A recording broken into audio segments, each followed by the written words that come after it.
짜자자잔. 아 진짜 바보 같기는.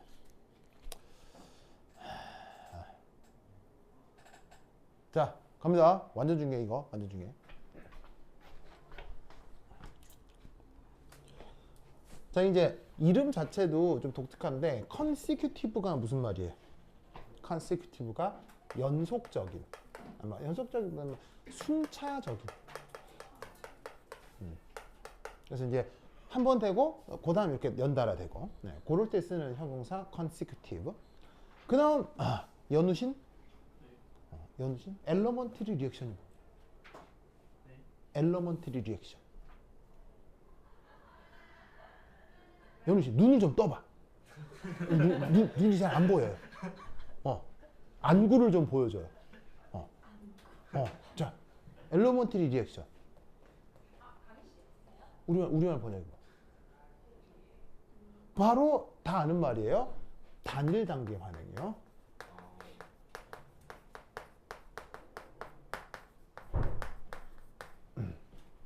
단일 단계 반응을 영어 표현으로 elementary reaction이라고 합니다.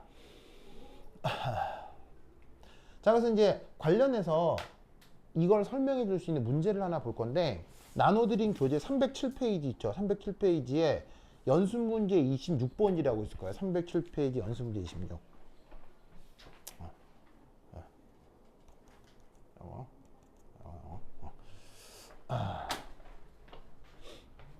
어쩐지 맨날 이렇게 영상으로 보던 뭐야 이한이 태용이가 없길래 얘네 보면 땡땡이 치나 근데 내가 잘못 올려서 진짜 이따가 카톡 해야지. 이거 보라고. 아니네 진짜. 자 어쨌건 뭐 강민이 헤어스타일 완전 러블리해요.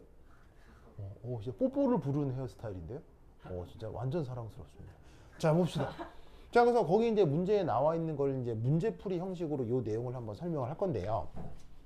자 시작 단계 물질이 딴 것도가 한 종류밖에 없어. 한 종류. 이제 하나가 B가 됐다가 그리고 C가 됩니다. 그리고 화살표상 역반응은 생각한다 생각하지 않는다? 역반응은 생각하지 않습니다. 그냥 얘가 B가 됐다가 C가 되는 상황을 생각하겠습니다. 그리고 모든 단계는 단일 단계 반응입니다. 알겠죠? 그러면 얘를 의미상 어떻게 생각해도 되냐면 결국에는 A가 B가 돼서 C가 되는 거잖아요. 그러니까 여기에 있는 이 A를 뭐라 생각할 수 있냐면 반응물 그리고 B는 뭐라고 생각해도 되겠어요. 결국 B가 남아있겠어요? B도 결국 없어지겠어요. 없어질 테니까 얘는 뭐라고 생각하면 되겠어요. 중간체. 그리고 역반응은 생각하지 않기 때문에 최종 무조건 어디에 도달하게 되어 있겠습니까? C에 도달하게 되겠죠? 얘를 생성물 이라고 말을 만들어 붙여도 되는 거죠. 자 그렇다면 이제 첫 번째 1 첫 번째 1 그 A의 시간에 따른 농도 표현 이걸 한번 해봅시다. 자 그런데 이게 이제 사실은 여기 이제 단일 단계 반응이다 보니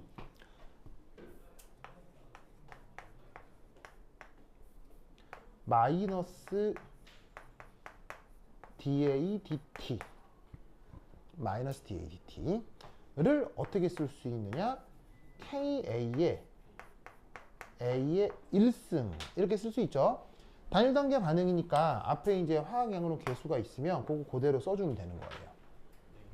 그럼 여기서 알 수 있는 사실은 뭐냐면 얘는 완전 전형적 1차 반응이구나 라는 것을 알 수 있겠죠. 아십니까? 그러면 전형적 1차 반응 수식은 사실은 돌돌돌 외우고 있어야 되죠. 그럼 전형적 1차 반응 수식은 어떻게 쓸 수 있냐면 A의 시간에 따른 농도 변화는 A 제로. 자, A 제로를 뭐라고 생각하면 되겠어요? 초기 농도죠. 에다가 익스포넨셜 마이너스 ka 시간 t 됐죠? 그래서 이거는 뭐 완전 중요하고 뭐 외우고 있어야 되는 거니까 됐죠? 자, 여기까지는 뭐 아무것도 아닌데 두 번째 이 두 번째 이는 바로 d b dt 이걸 한번 구해보자는 거예요. 시간에 따른 b의 농도 변화 아시겠죠? 시간에 따른 b의 농도 변화. 자, 그럼 얘는 어떻게 표현할 수 있냐면 이렇게 표현할 수 있겠죠? 자, b는 첫 번째 단계에서는 어떻게 돼요? 첫 번째 단계에서는 맹그러지죠. 그리고 두 번째 단계에서는 어떻게 돼요? 없어지죠. 없어지죠. 그러면 얘는 어떻게 쓸 수 있냐면 더하기 KAA 빼기 KB의 B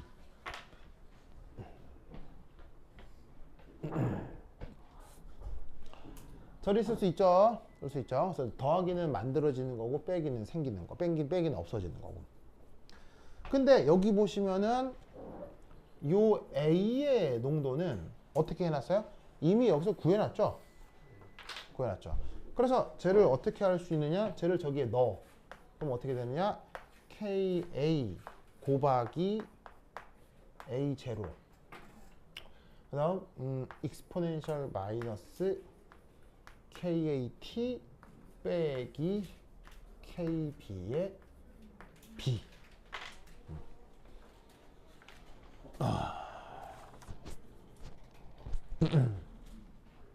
이렇게 써볼 수 있습니다. 여기서 알겠죠? 여기서 알겠죠? 그래서 결론은 뭐냐면 변수가 잘 봐요. KA, KB 모두 다 변수입니까? 상수입니까? KA, KB 정해진 상수겠죠? 속도 상수잖아요. 무슨 말인지 알겠죠? 그리고 A0 변수입니까? 상수입니까? 초기 농도니까 처음에 실험했던 조건이 있을 거 아니에요. 그럼 얘도 상수겠죠. 그럼 뭘 할 수가 있냐면 진짜로 시간과 그 중간체 B의 농도만으로 표현된 이거 방정식이구나 라는 걸 알 수 있다는 거예요. 무슨 말인지 아시겠어요? 그러면 이렇게 묘하게도 방정식은 방정식인데 미분꼴로 돼 있는 방정식을 무슨 방정식이라고 하죠? 이런 걸 미분 방정식이라고 하거든요. 사실은 이거는 미분 방정식이라고 하는 수학적 테크닉을 알아야 사실은 풀 수 있는 문제인 건 맞습니다. 근데 굉장히 유명한 메커니즘인지라 이 사실은 얘는 화학이 아니라 수학적인 어떤 그 논리가 필요함에도 불구하고 너무 중요해서 화학교과 과정에서 얘를 사실 가리켜요. 딱 요거 하나 정도만 풀 수 있게. 그래서 이때 어떻게 얘를 풀 수 있느냐? 양변에 테크닉적으로다가 이렇게 해줍니다.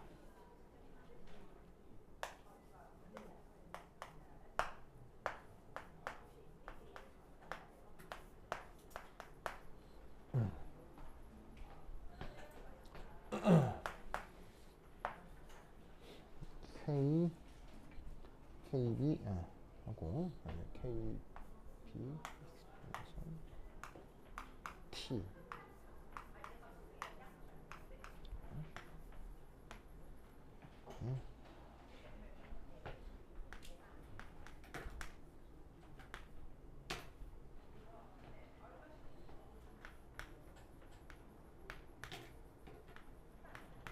짜잔 이렇게 바꾸어 줍니다.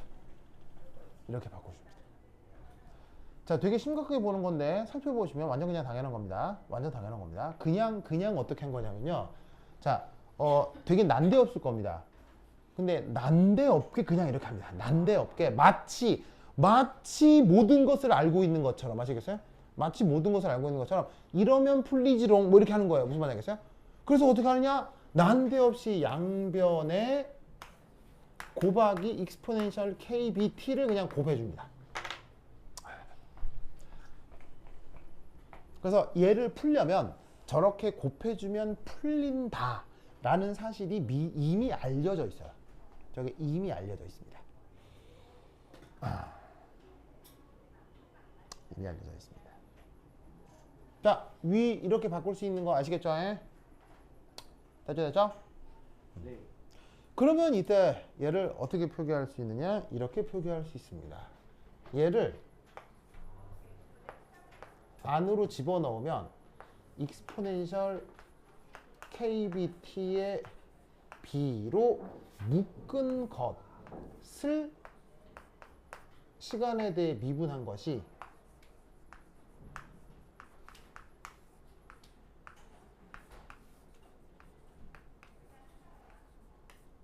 이렇게 된다라는 걸 알 수 있습니다. 왜냐하면 곱의 미분이잖아요.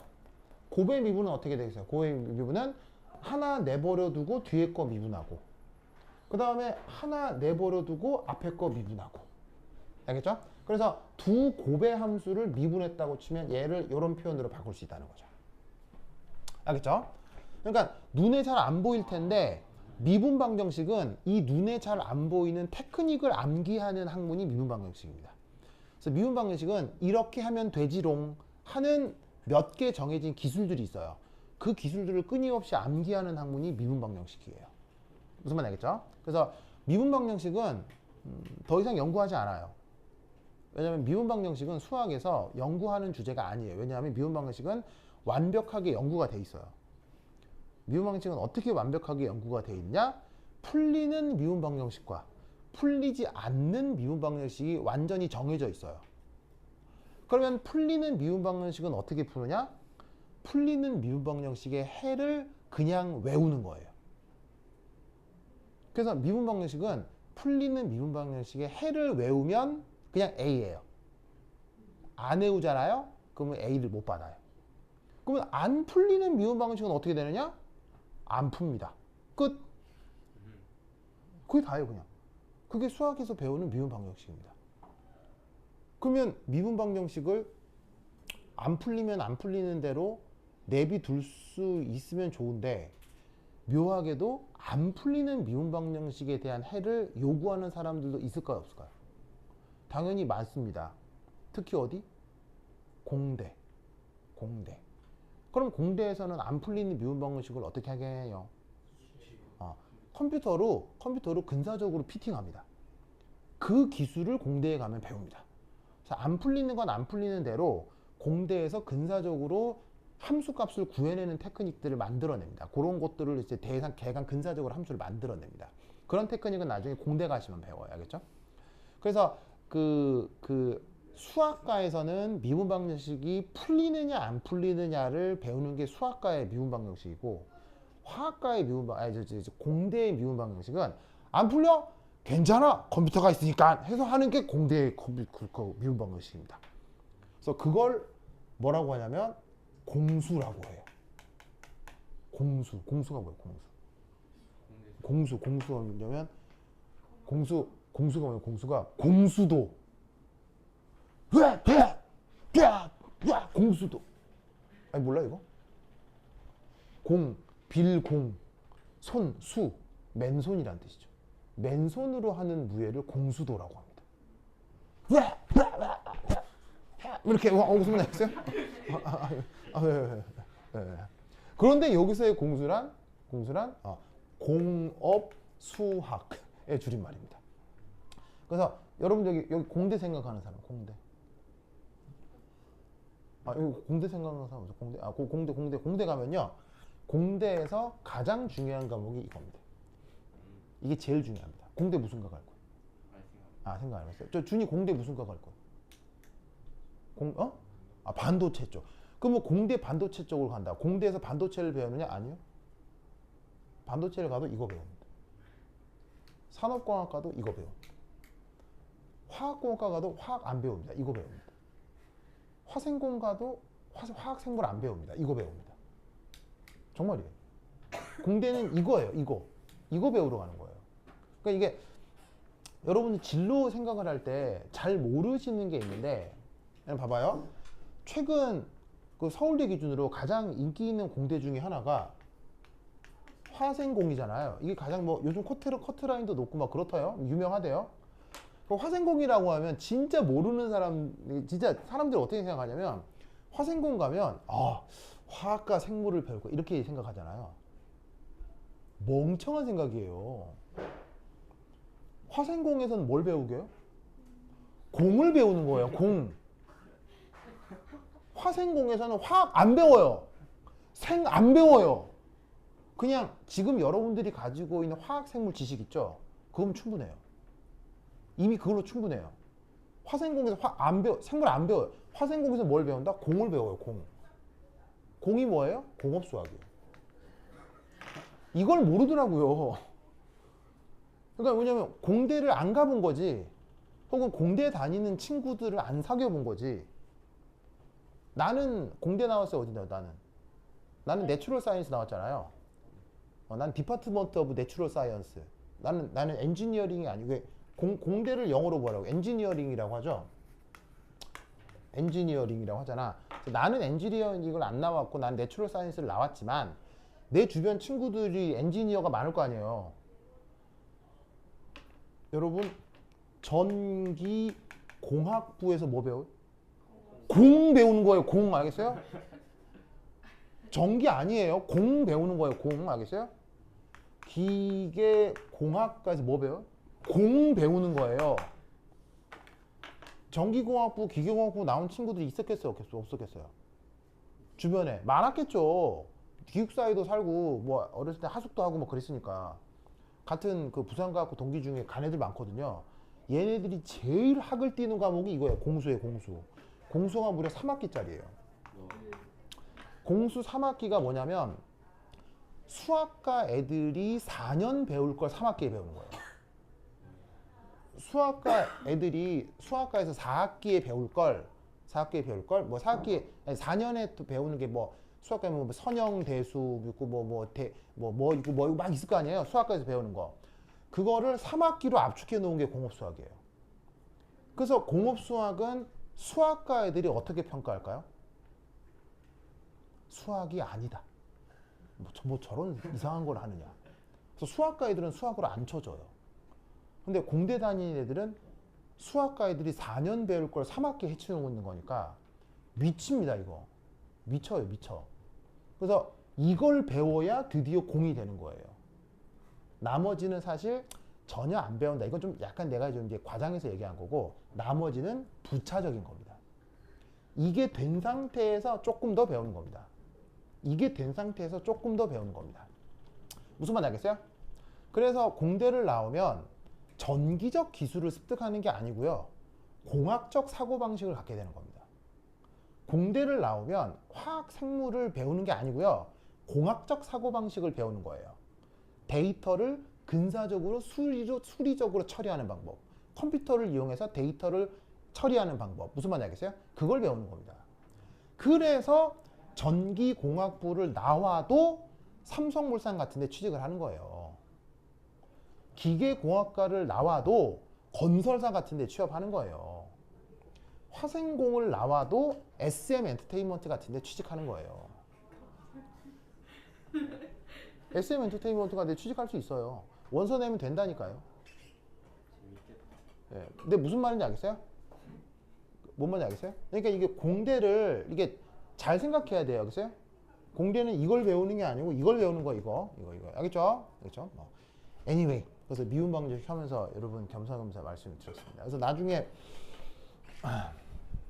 여러분들 그 미래 결정할 때 그 생각을 좀 해봐요. 그러니까 이제 예를 들면 준이가 생각하는 반도체 공학부를 간다. 그럼 뭘 배우는 거라고요? 공 배우는 거예요. 공. 반도체는 조금 배우겠죠.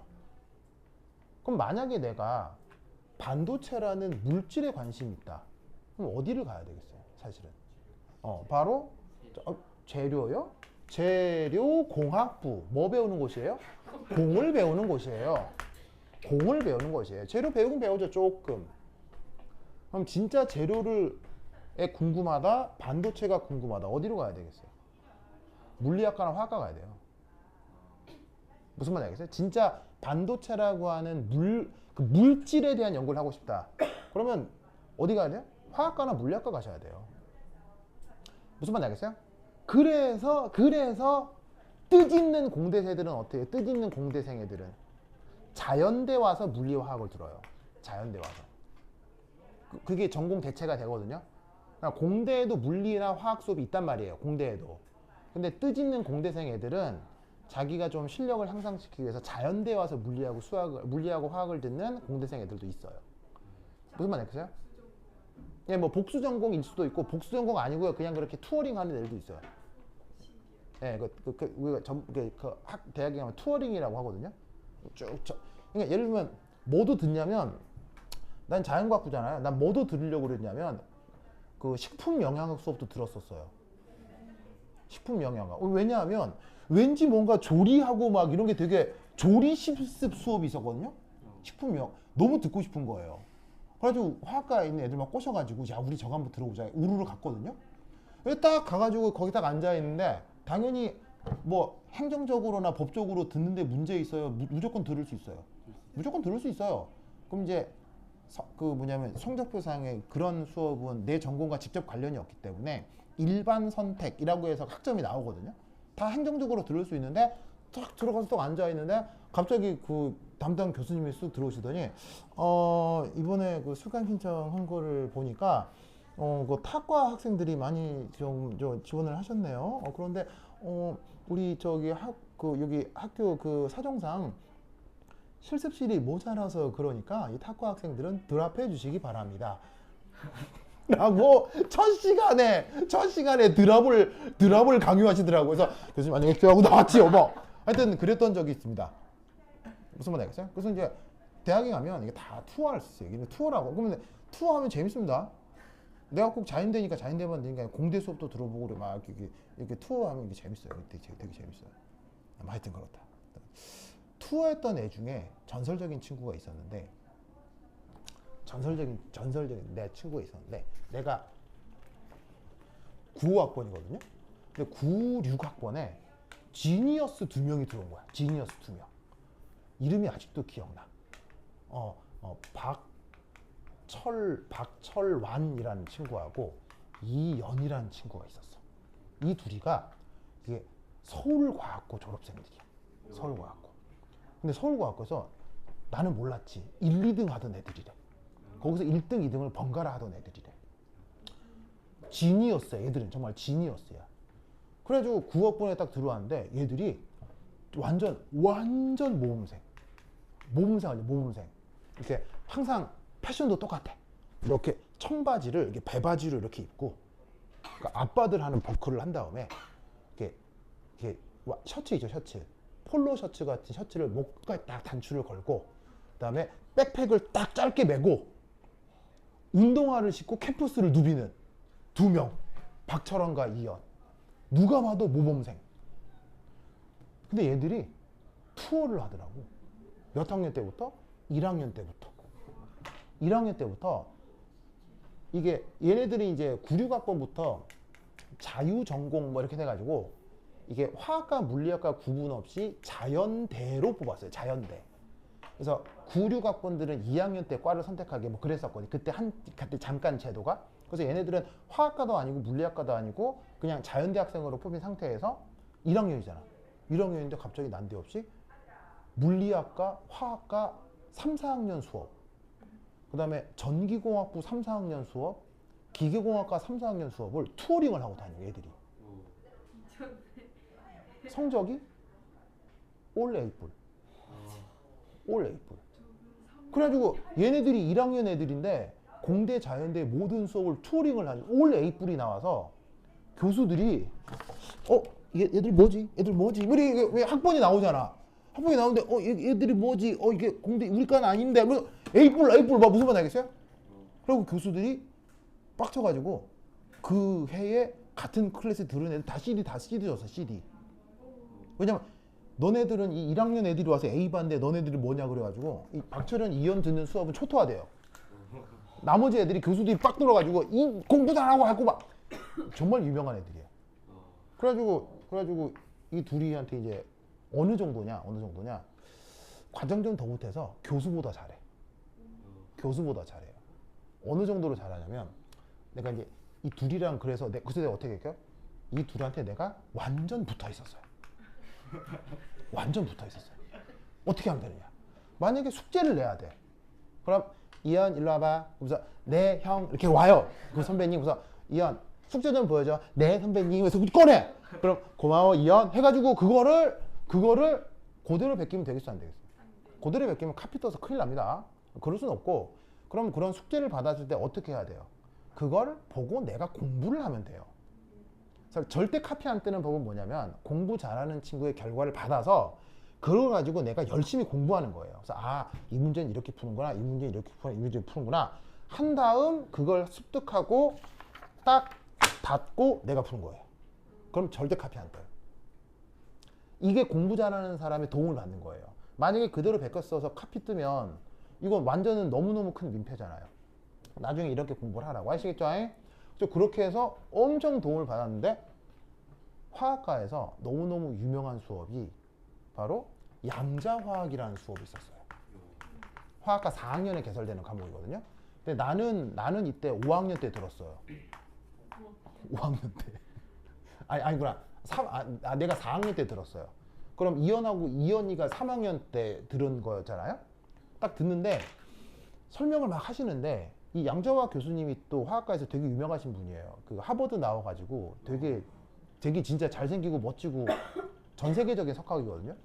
그래서 막 설명을 하시는데 당연히 정의로는 못 알아듣죠. 그래서 저기 뭔 말이지 이러니까 내가 뭔 말했다가 이현 저기 무슨 말이 했더니 이현이가 지금 교수님이 조금 헷갈리게 말씀하셨는데요 하면서 막 설명을 해줘. 이게 그런 거야? 해가지고 그런 거 해가지고 이 강의에 A 몇 명 나왔게요?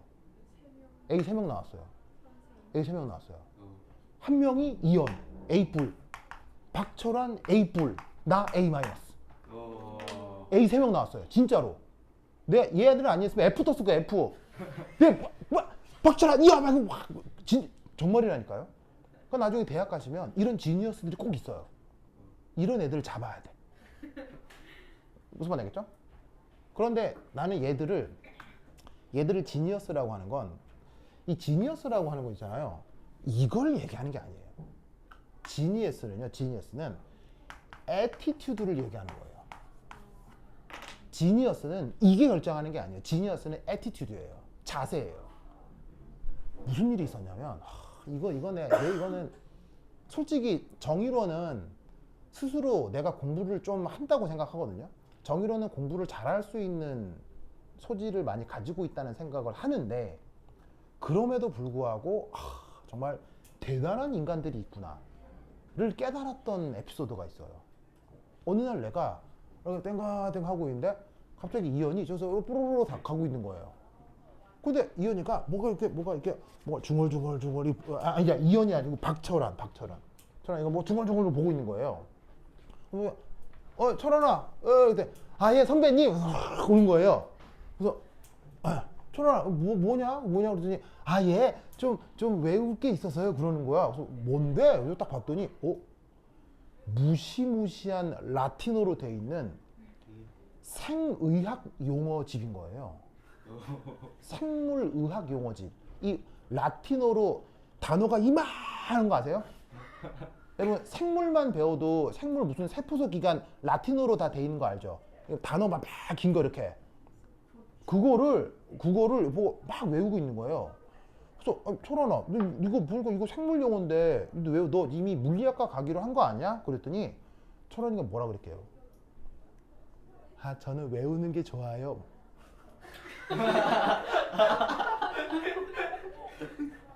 근데 무슨 말인지 알겠어요? 그 단어는 철환이의 그 전공하고 전혀 전무한 거예요. 그런데 그걸 들고 나서 외워요. 그게 좋대. 그게 지니어스의 태도예요. 뭐 말인지 알겠어요? 그때 딱 이게 공부를 잘한다는 게 이게 이런 의미구나. 그때 딱 깨달았어요. 진짜로. 그러니까 여러분들도 진짜 공부를 잘하는 게 어떤 의미인지 한번 생각해 보세요. 그래서 이현이는 그래서 그 대한민국 최연소 서울대 화학과 교수가 돼 있어요. 서울대 화학과에서 최연소, 대한민국 서울대에서 최연소로 교수로 임명이 됐어요. 철환이는 물리학과 교수가 된 걸로 알고 있는데 뭐 여하튼 그렇습니다. 알겠죠? 그렇죠. 그러니까 누구야? 준이야? 반도체 공학과 뭐 배운다고요? 공 배워요. 공 알겠죠? 공. 근데 공이 나쁜 게 아니고 뭘 배우는지를 알고 가야죠. 알겠죠? 하여튼 그렇다. 그래서 이런 풀이를 뭐라고 한다고요? 미분방수 풀이라고 하는데 이제 그 다음으로 가보겠습니다. 자, 그러면 이때부터는 푸는 게 불가능해요. 이때부터는 뭐 냉큼 풀 수 있어요. 이때부터는 뭐 냉큼 풀 수 있잖아요. 양변을 어떻게 해주시면 되겠어요? 뭐냐면 적분을 해주시면 되는 거죠. 알겠죠? 자, 어떻게? 여기 시간 부분을 어떻게 해주면 되겠어요? 반대쪽으로 옮겨주면 되겠죠? 그래서 시간을 반대쪽으로 옮겨가지고 얘를 적분을 하면 뭐 이렇게 되겠네요. 자, D 쓰고 익스포넨셜 KBT B 인티그럴 은 KA A0 인티그럴 익스포넨셜 KB 빼기 KA T DT. 그래서 이 부분을 이쪽으로 보내서 적분을 한 겁니다. 알겠죠? 자, 그럼 적분 구간은 어떻게 잡아주면 되겠어요? 0부터 T까지 해주시면 되겠죠? 자, 그러면 0은 뭐고 T는 뭐예요? 0은 뭐고 T? 0은 처음을 얘기하는 거고 T는 뭐겠어요? 지금을 얘기하는 거겠죠.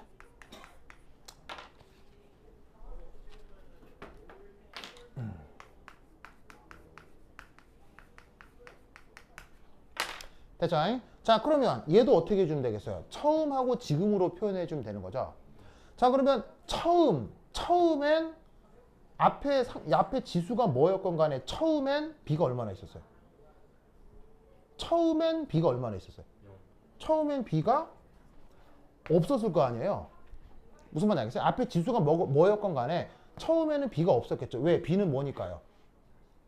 B는 뭐니까요? 중간체니까요. 무슨 말인지 알겠어요? 그러면 처음에는 없었을 거고 현재 시각 t에서는 익스포넨셜 kbt의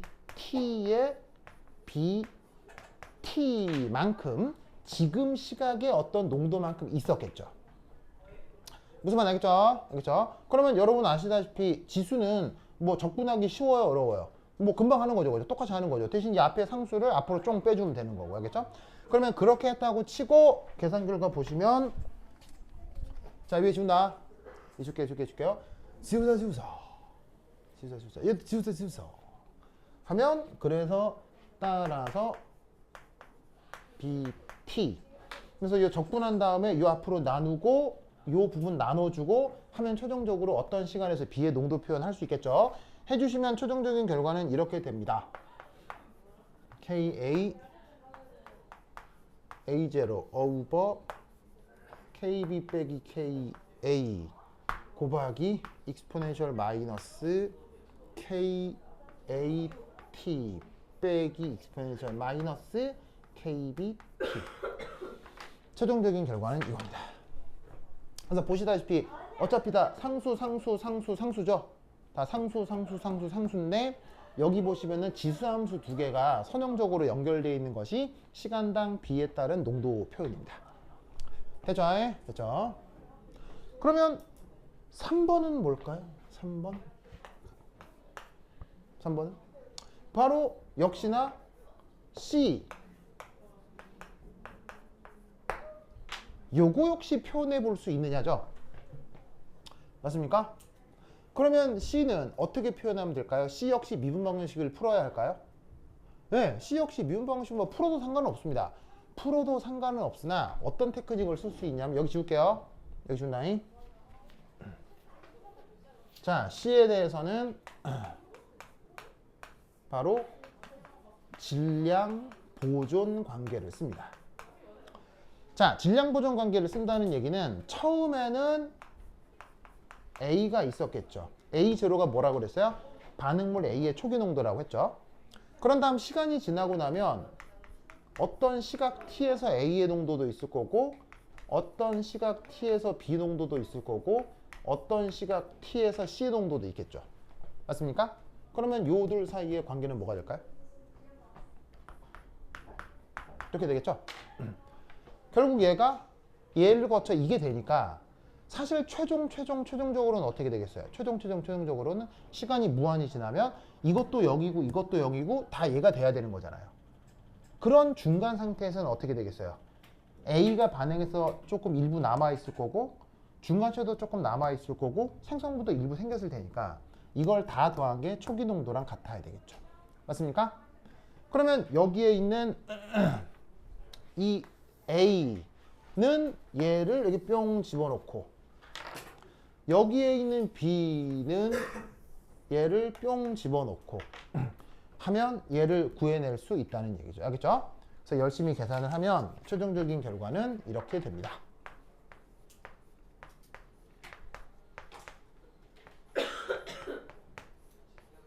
자, 계산이 좀 많긴 하지만 불가능한 계산은 아닙니다. 충분히 해볼 수 있어요. KA exponential 마이너스 KBT.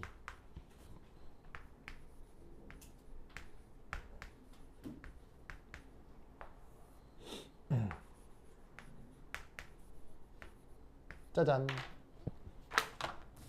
됐죠? 됐죠? 이렇게 마무리를 할 수 있습니다.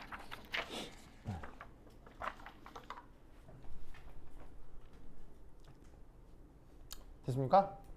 그러면 우리는 뭘 할 수가 있느냐? 자, 이게 반응물 농도 표현이죠? 반응물 농도 표현. 그 다음에 중간체 농도 표현이죠? 중간체 농도 표현. 그리고 최종 생성물 농도 표현은 요게 된다. 이런 말이죠. 됐죠? 됐죠? 됐죠?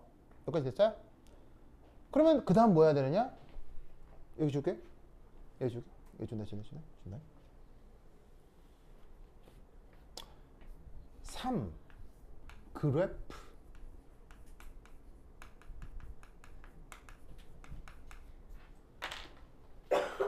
자, 사실 지금 하는 건 속도론을 공부하자는 겁니까? 미분 방식을 공부하자는 겁니까?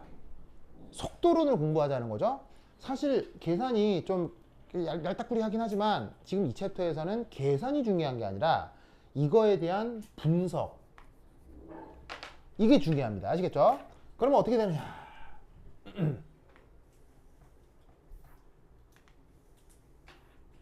자, Y축은 농도입니다. X축은 시간이죠. 시간에 따라 A, B, C 얘네들 농도가 어떻게 되는지 보자 이런 얘기예요. 알겠죠? 자, 그러면 어떻게 되냐면 이렇게 됩니다. 얘가 반응물 A 바로 요 점이 A의 초기 농도입니다. 보이시죠?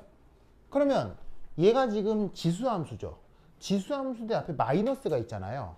당연히 이건 증가함수예요, 감소함수예요? 어마어마한 감소함수죠. 그렇죠? 그러면 그림을 어떻게 그려주면 되냐면 초기 농도 A에 대해서 2업 이렇게 그려주시면 됩니다. 알겠죠? 그래서 파란색으로 그린 게 누구냐면 바로 A입니다. 시간에 따른 A의 농도입니다. 그 다음 여기에 있는 B.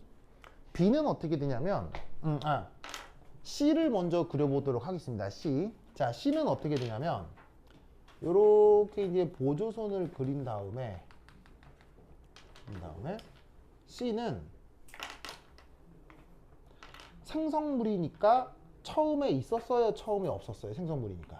처음에 없었죠. 그럼 어떻게 확인할 수 있냐면 0, 0 넣어봐요. 0, 0 넣으면 A 빼기 B죠? B 빼기 A니까 마이너스 1이죠. 그러면 1 더하면 0. 알겠죠? 그래서 0 넣으면 0이에요. 알겠어요? 0 넣으면 0인데 그 다음 얘가 어떻게 되냐 여기서? 이렇게 됩니다. 이 빨간색으로 그린 게 C입니다. 자, 어디에 수렴하고 있어요? 어디에 수렴하고 A0에 수렴하고 있죠. 자, A0에 수렴하는지 확인하면 됩니다. 어떻게 확인하면 되냐면 T를 뭐로 잡으면 됩니까? T를 무한대로 잡으면 됩니다. 무한대 잡으면 마이너스니까 0으로 수렴하겠죠? 0으로 수렴하겠죠? 그러니까 다 0이에요. 그러면 얘는 여기에 수렴하는 게 맞죠. 됐죠? 그러면 이때 중간체 B에 대해서도 생각해 보죠. 자, 중간체도 사실 처음에 있었어요? 처음에 없었어요? 중간체도. 여기에 0, 0 넣으면 0 되겠죠? 0, 0 넣으면 1 빼기 1이니까 0이죠? 그럼 여기서부터 어떻게 되느냐? 여기서 2업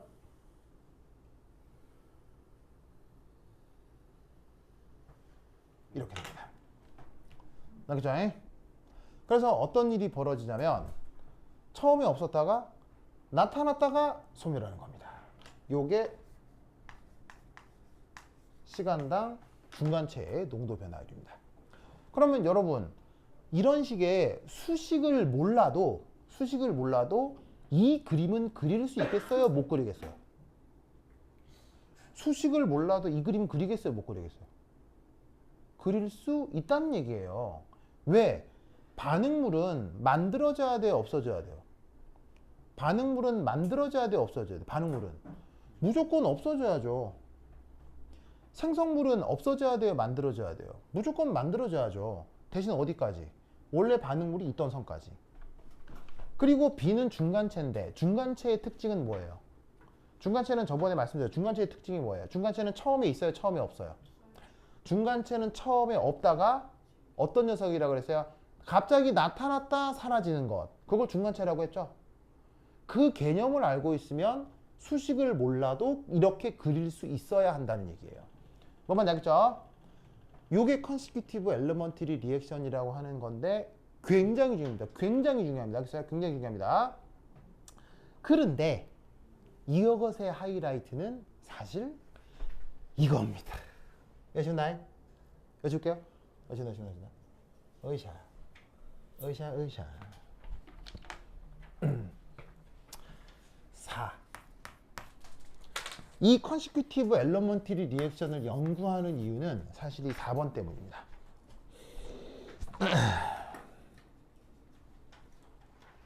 4번 때문입니다. 바로 뭐냐? 만약 KA, KB 두 속도 상수죠. 두 속도 상수상 이렇게 된다고 한번 생각해 봅시다. 이렇게 된다고 한번 생각해 봅시다.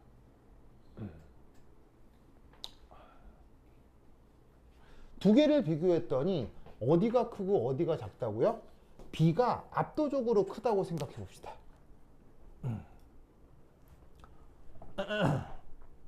B가 아주 크다. KA, KB 맞나? KB가 아주 크다. KB가 아주 크다. 아주 크다고 생각해 봅시다. 자, 그러면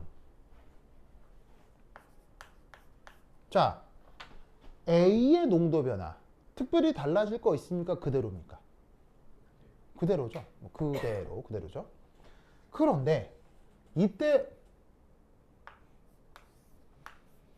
B는 얘가 근사적으로 어떻게 바뀔 수 있냐면요. 잘 보세요.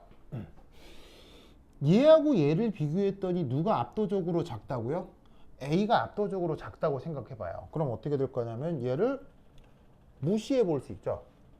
그 다음 이 뒤쪽에선 A가 커요? B가 커요? B가 훨씬 크죠? 큰데 마이너스가 붙었어요. 그럼 이 지수값은 함수값이 커지겠어요? 작아지겠어요? 아주 작아지겠죠? 그래서 얘를 무시하는 거예요. 그럼 얘를 근사적으로 어떻게 바꿀 수 있냐면 KA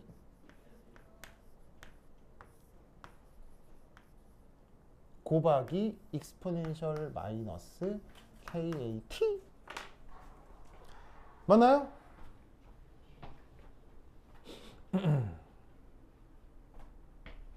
됐죠? 됐죠? 지운다? 줄게요. 지우사. 그러면 이 돼. 두 번째 이 C는 어떻게 될까요? 자, 여기서도 누군가를 무시할 수 있죠. 자, 첫 번째 A를 무시할 수 있고요. 맞나요? 지수함수에서는 이제 역으로 누구를 무시할 수 있어요? 크게 나타나는 것에 마이너스가 붙어있는 얘를 무시할 수 있죠. 맞죠? 그러면 여기서는 C는 근사적으로는 이렇게 표현할 수 있겠네요.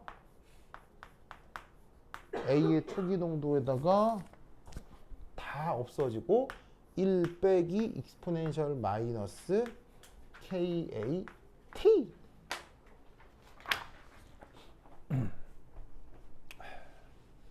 됐습니까? 네. 됐죠? 그러면 이제 이것도 필요가 없고요.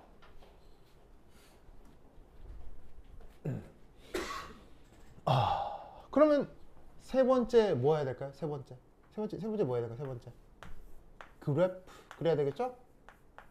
그래프. 자, 그 그래프가 어떻게 될 거냐?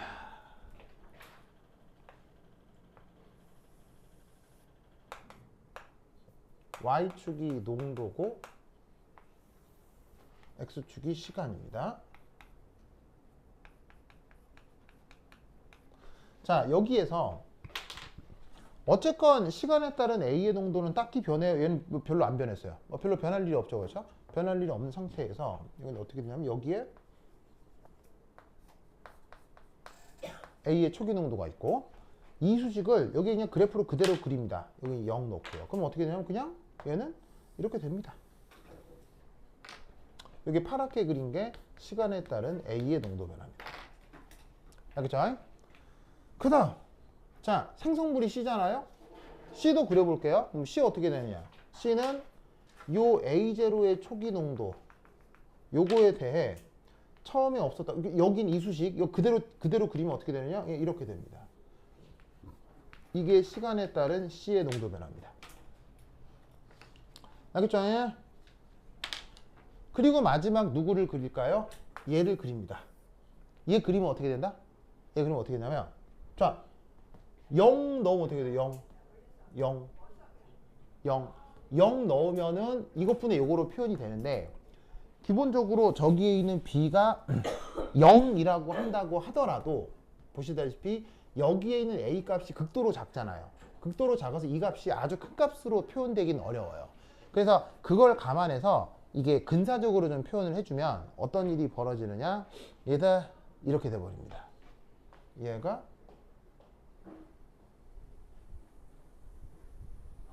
이렇게 표현됩니다. 그래서 이 수식을 여기에 있는 A하고 B를 비교하면 자 이걸 넣으면 1이 되겠지만 A하고 B를 비교하면 B가 극도로 크기 때문에 이 값이 어떻게 돼? 아주 스몰, 굉장히 작은 값으로 나타나요. 그래서 여기가 변형이 되건 말건 아주 숫자가 작아지기 때문에 그림으로 그릴 때 얘를 이렇게 표현을 해줄 수가 있다 이런 얘기죠. 그래서 노란색으로 그린 얘가 지금 시간당 농도 변화 B의 표현이에요. 알겠죠? 그럼 잘 봐.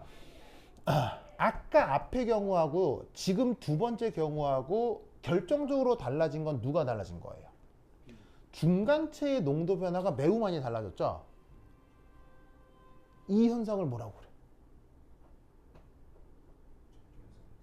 이 현상을 바로 정류 상태 근사라고 합니다.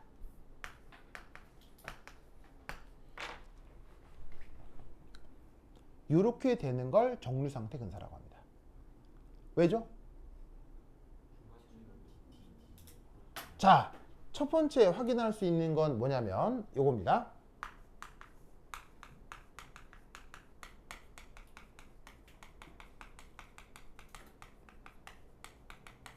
자, 시간에 따른 B의 농도 변화가 요거죠.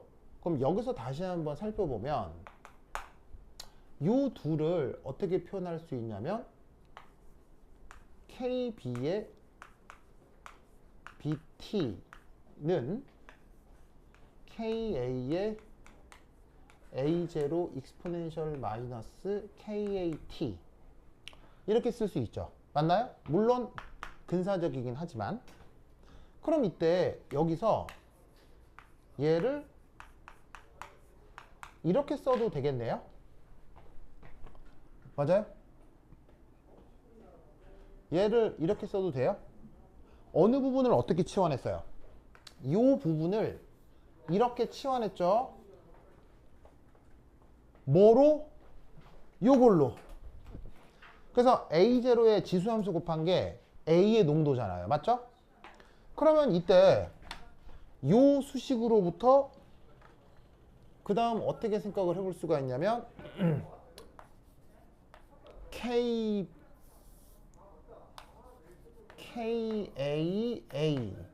빼기 KB B는 0 이걸 이렇게 표현으로 바꿔줄 수가 있죠.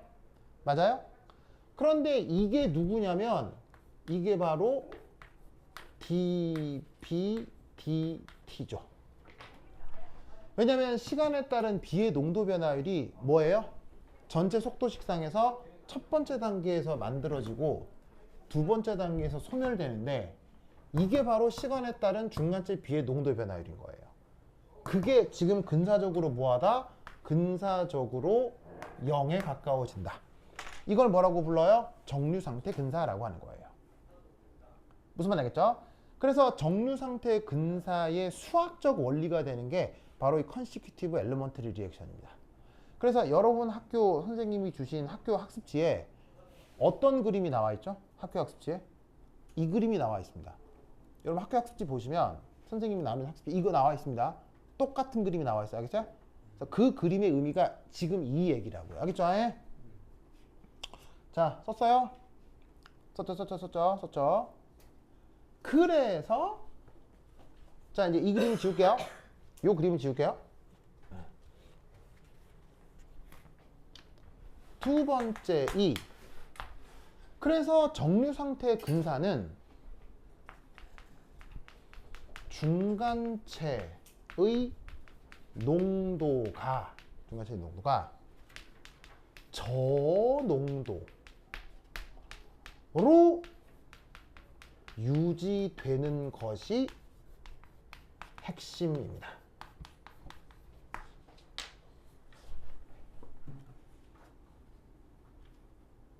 자, 아까 그림에서는 얘 괜히 지웠네. 아까 그림에서는 이렇게 됐었잖아요. 아까 그림에서는. 그럼 이건 고농도예요, 저농도예요? 고농도죠. 고농도에서는 정류상태 근사예요, 정류상태 안 근사예요? 정류상태 안 근사네. 농도가 변하잖아요. 이게 무슨 말이냐면 계속 농도가 저농도여야 일정하기도 한 거예요. 중간체는 처음에 있었어요, 처음에 없었어요? 중간체는 처음에 없죠. 없는데 고농도가 된다는 얘기는 농도가 일정하다는 얘기예요, 농도가 막 변한다는 얘기예요? 농도가 막 변하니까 이건 정류상태 근사를 쓸 수 없다는 얘기예요. 미케니즘상 중간체의 농도가 고농도가 되는 것은 절대로 정류상태 근사를 쓸 수 없어요. 무슨 말 알겠어요? 그래서 정류상태 근사를 쓰려면 중간체가 시작부터 저농도로 계속 유지가 되는 그 시스템에서만 정류상태 근사를 쓸 수 있다는 얘기예요. 알겠죠? 그렇다면 어떤 경우일까요? 바로 중간체가 만들어지기는 매우 어렵지만 그 반응성이 매우 커서 만들어지자마자 반응해버리는 경우에 정류상태 근사를 쓰는 거예요. 자, 뭔 말이냐면 지금 이 말이 이게 이거라고요. 이게 이거라고. 자, 뭔 말이냐면 KA는 작은데 KB가 크다고 했죠. 이건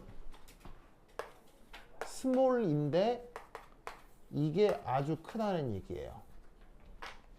그러면 속도 상수가 작으니까 A가 B가 잘 된다는 얘기예요, A가 B가 잘 안 된다는 얘기예요? 이게 작으니까 A는 안 된다는 얘기예요.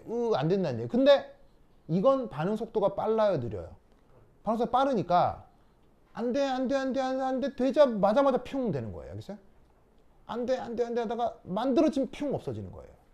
그럼 얘는 당연히 고농도로 유지될 수밖에 없겠어요? 저농도로 유지될 수밖에 없겠어요? 저농도로 유지될 수밖에 없다, 이런 얘기예요. 무슨 말인지 알겠어요? 그래서 그런 시스템에서 정류상태의 근사를 쓴다 라는 요 테크닉을 그거 기억해 두시기 바랍니다. 오케이, 됐다. 됐죠? 요거면 되겠습니다. 혹시 여러분 그 뭐 학교에서 뭐 선생님이 말이 생각이 안 난다. 말이 생각이 안 나냐. 마이클리스 멘테는 안 했죠? 그건 안 했죠? 그 생물 시간에 보통 나오죠. 마이클리스 멘테. 그건 안 했죠. 안 했죠. 네, 그래서 보통 생물 시간에 하는 거라 뭐 그거는 하고 자 내일 하나 남았는데 내일은 뭐 해볼 거냐면 그거 연력학 좀 까다로운 문제하고요. 그 다음에 그거 속도론 까다로운 거 뭐 한두 개 하고 속도론 중에서도 희한한 거 있거든요. 아주 희한한 거. 여러분 학교 선생님이 좋아해서 기출문제로 여러 번 냈던 거 있어요. 힌트를 드리자면 311페이지 311페이지 연수문제 31번이라고 있을 거예요. 311페이지 연수문제 31번 찾았어요? 이거 아주 유명한 문제예요. 굉장히 유명한 문제예요. 요거 학교 선생님이 굉장히 좋아하십니다. 아주 좋아합니다. 그래서 요거 등등등 해서 산념기 문제하고 해서 섞어가지고는 조금 중요한 문제 몇 개 언급을 해볼게요. 오케이 됐다. 그럼 여기까지. 다음 시간 만나요. 안녕.